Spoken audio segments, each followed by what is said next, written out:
खेरंग पंचायत रे दुर्नीति निवारण विभाग पक्षर चढ़ाऊ कोटिएर ऊर्ध्व टंकार दुर्नीति अभियोग। चांदपल्ली ब्लॉक खेरंग पंचायत भद्रक और बालेश्वर दुर्नीति निवारण विभाग पक्षर मंगलवार अपराह्न मिलित चढ़ाऊ कर दुर्नीति निवारण विभाग एक 5 जणिया टीम पंचायत रे पहुंची पूर्व दुर्नीति अभियोग होइथिबा विभिन्न प्रकल्प स्थलगुड़िकर क्षत्रिय तदंत करिसेंति।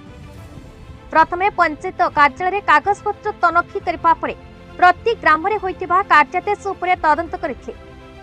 अभियोग क्रमे खेरंग परमहंस कम्युनिटी सेंटर उन्नतीकरण 4 लाख, खेरंग बजार बसस्टाण्ड निर्माण 2 लाख, जोगी पोखरी पलासपुर ठारे अमृत सरोवर 9 लाख टंका, खेरंग प्राथमिक विद्यालय मरामती 2 लाख, नोडाल स्कूल 1 लाख और अन्य प्रकल्प गुड़िकरे कार्य न होई मिथ्या बिल होइथिबा दुर्नीति निवारण विभाग रे पंचायत बीजेपी सभापति प्रशांत माझी अभियोग करथिले। उक्त अभियोग को भित्ति करी विभागीय तदंत अधिकारी प्रकल्प स्थल को जाई दुर्नीति होइथिबा हृदयंगम करथिले। तदंत रिपोर्ट उपरिस्थ अधिकारी को प्रेरण करबा सहित दृढ़ कार्यानुष्ठान हेबो बोली तदंत अधिकारी प्रकाश करथिले।